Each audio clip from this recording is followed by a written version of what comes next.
It's me, JKK from JKK for you. FIFA World Cup 2026 in USA, Mexico and Canada പുരോഗമിക്കുകയാണ്. നമുക്ക് round of 32 റൗണ്ടപ്പിലേക്ക് പോവാം. Round of 32 roundup. Canada versus south Africa 1-0 Canada. Brazil versus Japan 2-1 Brazil.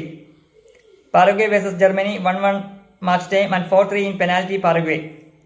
Morocco versus Netherlands 1-1 match time and 3-2 penalties Morocco. Norway versus Ivory Coast 2-1 Norway. France versus Sweden 3-0 France. Mexico versus Ecuador 2-0 Mexico. England versus DR Congo 2-1 England. Belgium versus Senegal 3-2 Belgium. USA versus Bosnia Herzegovina 2-0 USA. Spain versus Austria 3-0 Spain. Portugal versus Croatia 2-1 Portugal. Switzerland versus Algeria 2-0 Switzerland. Australia versus Egypt 1-1 match time and 4-2 in penalties Egypt. Argentina versus Cabo Verde 3-2 Argentina. Colombia versus Ghana 1-0 Colombia. ഇതിൽ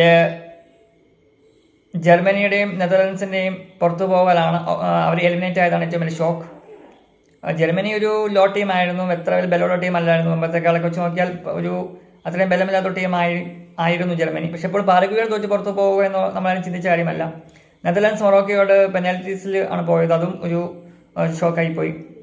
പിന്നെ Argentina Cape Verde match one of the interesting മാച്ചായിരുന്നു. Cape Verde നല്ലപോലെ പരിശ്രമിച്ച് ജയിക്കാൻ, but Argentina last മൊമെന്റുകളിൽ ആ match ജയിച്ചു. Anyway നല്ലൊരു round of 32 റൗണ്ടപ്പുകളായിരുന്നു.